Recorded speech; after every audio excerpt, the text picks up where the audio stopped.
Welcome to the BCF Academy. In this video we'll look at the appearance of the ovaries, including finding them and examining commonly encountered ovarian structures.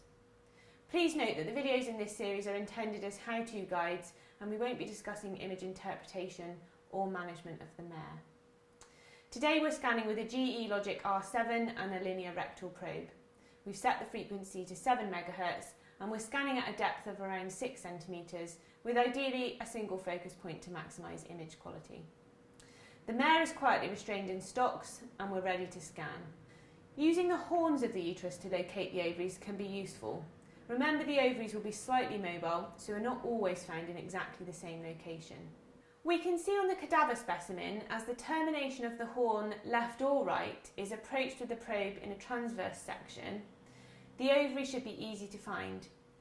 Generally they're situated just lateral to the tip of the uterine horn.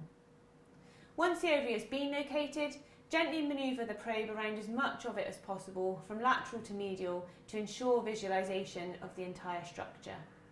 Once the ovary has been identified, ovarian structures can be assessed and a measurement of follicles can be taken if required.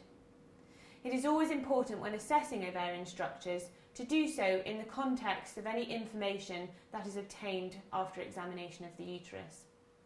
Visualising a large follicle does not always mean ovulation is about to occur.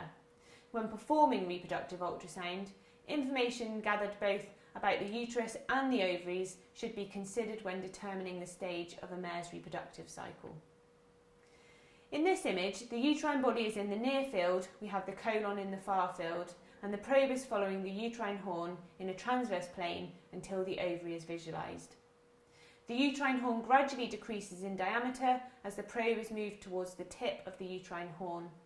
The ovary is found, situated just lateral to the tip, and in this image we can see several round anechoic structures circled in red. These are follicles on the ovary.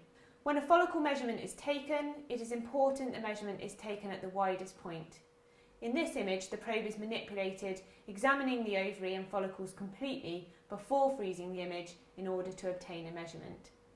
The linear measurement function is used to measure the diameter of the largest follicle present on this ovary. It is also important to recognise a corpus luteum on an ovary. Again, the probe is following the uterine horn in a transverse plane towards the tip until the ovary is visualised. To the left of the image, there is a hyperechoic structure within the ovarian tissue. Here we see circled in red. This is a corpus luteum. There may be more than one corpus luteum present on the ovary, so it is important to manipulate the probe to examine the ovary in its entirety. We hope you've enjoyed this video. Thanks for watching.